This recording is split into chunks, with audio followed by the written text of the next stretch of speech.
నమస్కారం మిత్రులారా, మీరంతా ఎలా ఉన్నారు? చాలా కాలం నుంచి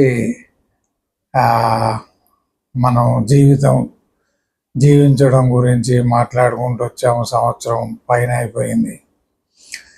ఆ జీవితంలోనే ఒక భాగమైనటువంటి విద్య, దానికి సంబంధించినటువంటి అంశాలు, విద్యార్థులు, తల్లిదండ్రులు, ఉపాధ్యాయులు, విద్యకి సమాజానికి ఉన్న సంబంధం ఏమిటి, ఇవన్నీ కూడా మనం మాట్లాడుకుందాం. సో రాబోయే కొన్ని వీడియోస్లో విద్యకు సంబంధించినటువంటి ఎడ్యుకేషన్, విద్యార్థి, ఉపాధ్యాయుడు, సమాజం, విశ్వం, ఇవన్నీ మనం మాట్లాడుకుందాం. ఒక సంవత్సర కాలం అయినప్పటికీ మనల్ని వినేవాళ్ళు, మనతో విషయాల్ని పంచుకునేవాళ్ళు యొక్క సంఖ్య చాలా చాలా తక్కువ. అది మన ఉన్నటువంటి స్థాయి. కానీ అంత మాత్రం చేత మనం పనస పొట్టుతో పచ్చడి ఎలా చేసుకుంటాం, లేదా రాబోయే ఎన్నికల్లో ఎవరికి ఎన్ని సీట్లు వస్తాయి, ఆయన జబ్బుపడ్డటువంటి ముఖ్యమంత్రి గారు మంచిగా అవుతారా లేదా, ఇలాంటి చౌకబారు మాటలు మనం మాట్లాడుకోలేం కదా.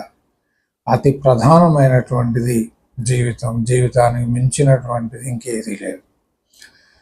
కాబట్టి చాలా తీక్షణంగా మనం స్పష్టత గురించి, మనం ఇతరులకి సహాయం చేయాలనేటువంటి దృక్పథంతో, వాళ్ళ జీవితంలో చాలా గుణాత్మకమైనటువంటి మార్పు రావాలనే ఉద్దేశంతో చేస్తున్నటువంటి ప్రయత్నం ఇది.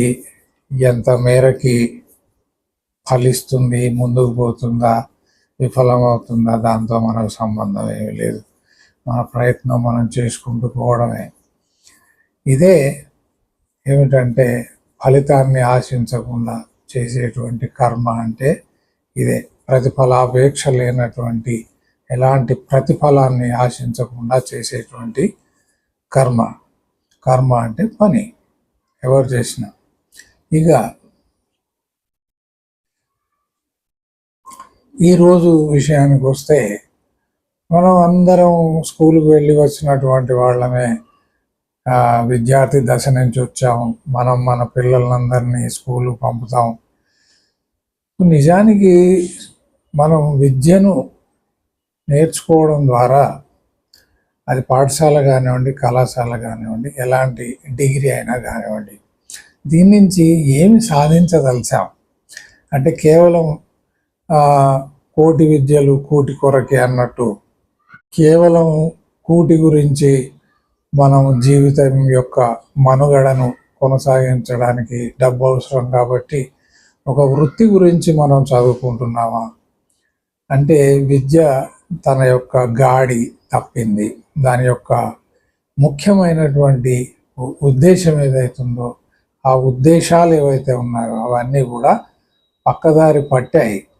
పక్కదారి పట్టలేదు, పక్కదారిని పట్టించారు. ఎవరు? మళ్ళీ మనమే. అన్ని ప్రపంచంలో ఉన్న అన్ని బాధలకు, అన్ని రకాల దుర్మార్గాలకి, ఈ యొక్క అల్లకల్లోలాలకి అన్నిటికీ బాధ్యుడు మనిషి. ప్రకృతి ఏమి చేయట్లేదు. ప్రకృతి తన పని తాను అది చేసుకుంటూ పోతుంది, అది ఇస్తూనే ఉంది. అది మనకి చేయాల్సినటువంటి సహాయం అంతా చేస్తూనే ఉంది. మనిషి చేత సృష్టించబడినటువంటి ప్రకృతి ఏదైతే ఉందో, అర్థమవుతుందా అండి? మనిషి ఏం సృష్టించాడు?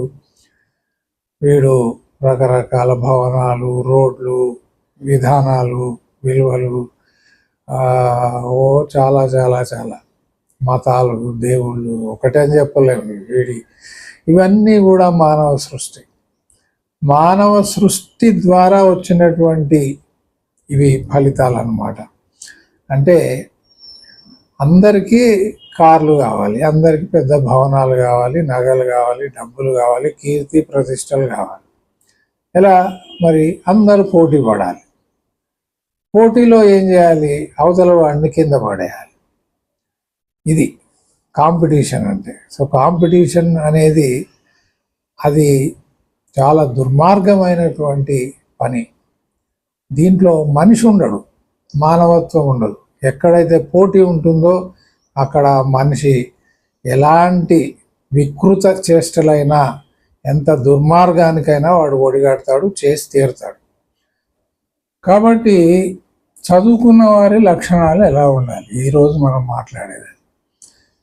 దీంట్లో ప్రధానంగా 7 లక్షణాలు ఆ వ్యక్తిలో ఉంటే, అది ఆడ కానీ మగ కానీ, వాళ్ళు చదువుకున్నట్టు. వాళ్ళు స్కూల్కి వెళ్ళినా వెళ్ళకపోయినా, వాళ్ళకి డిగ్రీ ఉన్నా లేకున్నా. ఒకవేళ డిగ్రీలు సంపాదించి 7 లక్షణాలు లేకపోతే వాళ్ళు చదువుకోని వారి కిందే లెక్క. కేవలం ఒక అర్హత, దేనికి అర్హత? ఒక పని చేసుకోవడానికి కావలసినటువంటి సాంకేతికమైనటువంటి అర్హత, విద్య, నైపుణ్యాలు వాళ్ళు సంపాదించినట్టు.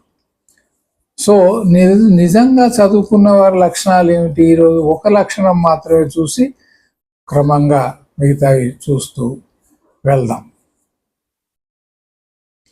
మొదటి లక్షణం ఏమిటి?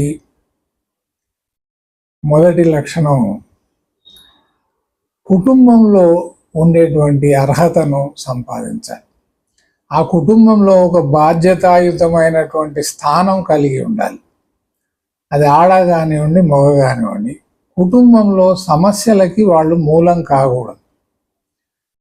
కుటుంబాన్ని చిందరవందర చేసి, కుటుంబంలో ఉండేటువంటి వ్యక్తులకి మనశ్శాంతి లేకుండా చేసి, కుటుంబంలో అల్లకల్లోలాన్ని సృష్టించేటువంటి వాళ్ళు చదువుకున్నవారు కాదు. ఎవరైతే కుటుంబం యొక్క సంక్షేమం గురించి, దాని అభివృద్ధి గురించి, దాంట్లో సంతోషాన్ని నింపడానికి, దాంట్లో శాంతిని నింపడానికి, అంటే సుఖము, సంతోషము, శాంతి, ఈ మూడింటిని కుటుంబానికి ఇవ్వగలరో వాళ్ళే నిజంగా చదువుకున్నటువంటి వాళ్ళు. ఈరోజు ఏం జరుగుతుంది మనం చూస్తే, చదువుకున్న తర్వాత ఎవరి దారి వారిది. కుటుంబం పట్ల సరి అయినటువంటి బాధ్యత లేదు. తమ తల్లిదండ్రుల పట్ల, అక్కా చెల్లెళ్ళ పట్ల. కుటుంబం అంటే ఏంటో అది కూడా చూద్దాం. తల్లి, తండ్రి, తాత, అమ్మమ్మ, నానమ్మ, మామయ్య, చిన్నాన్న, అక్కలు, చెల్లెళ్ళు, వీళ్ళందరూ కలిస్తే ఏర్పడేటువంటిది కుటుంబం. సో చాలా చక్కగా కుటుంబాన్ని కూడా మనం పాడు చేసేసాం. దాన్ని ఉమ్మడి కుటుంబం అని పేరు పెట్టాం. ఈరోజు తాత లేడు, నానమ్మ లేదు, అమ్మమ్మ లేదు, అక్కా చెల్లెళ్ళు ఎవరి దారి వారిది, అన్నదమ్ములు ఎవరి దారి వారిది. ఒకరి గొంతు మీద ఒకరు కూర్చొని ఎప్పుడు పిసికేద్దామా అన్నట్టుగా చాలా సిద్ధంగా ఉన్నారు. భార్యాభర్తల మధ్య కూడా అనురాగం తగ్గిపోయింది, ప్రేమ తగ్గిపోయింది. పిల్లలు దాన్నే అనుసరిస్తున్నారు. తల్లిదండ్రులు ఎలా చేస్తే పిల్లలు అలా నేర్చుకుంటారు అన్నట్టుగా తల్లిదండ్రుల దారి అలాగే ఉంది. వాళ్ళ పెంపకంలో పెరిగినటువంటి పిల్లల దారి కూడా అలాగే ఉంది. చదువుకోకముందు వాడు కాకరకాయ అనేవాడట, చదువుకున్న తర్వాత కీకరకాయ అని.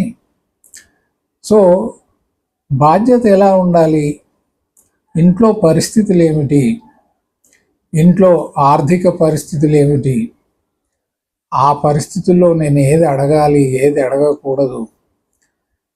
ఎలా వచ్చిందంటే పరిస్థితి, నువ్వు ఏ చావైనా చావు, నేను అడిగింది నాకు దక్కాలి. తండ్రి నుంచి కానీ, తల్లి నుంచి కానీ.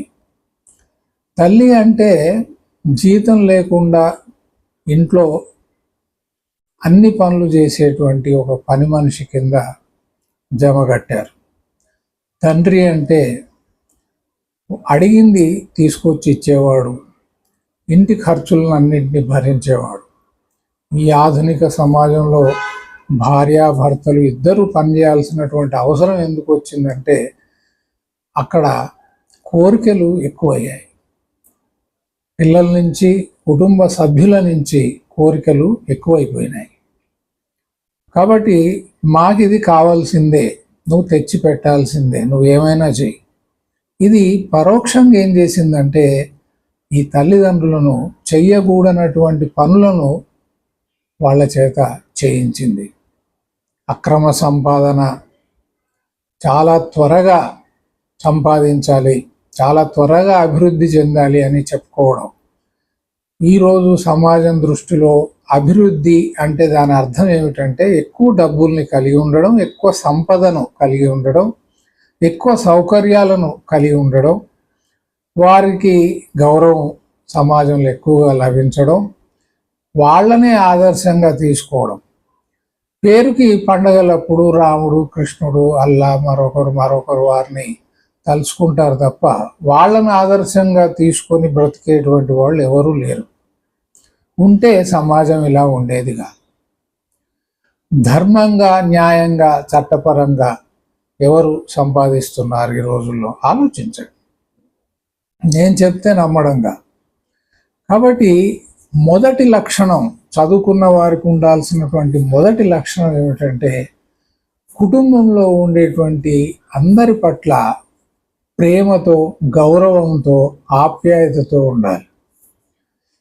నోటికి ఎంత వస్తే అంత మాట్లాడడం, చిన్న పెద్ద అనే తారతమ్యం లేకుండా పోయింది. వాడు తాత అయినా, తండ్రి అయినా, తల్లి అయినా, అమ్మమ్మ అయినా, నానమ్మ అయినా, మరొకరైనా ఎవరైనా ఒకటే.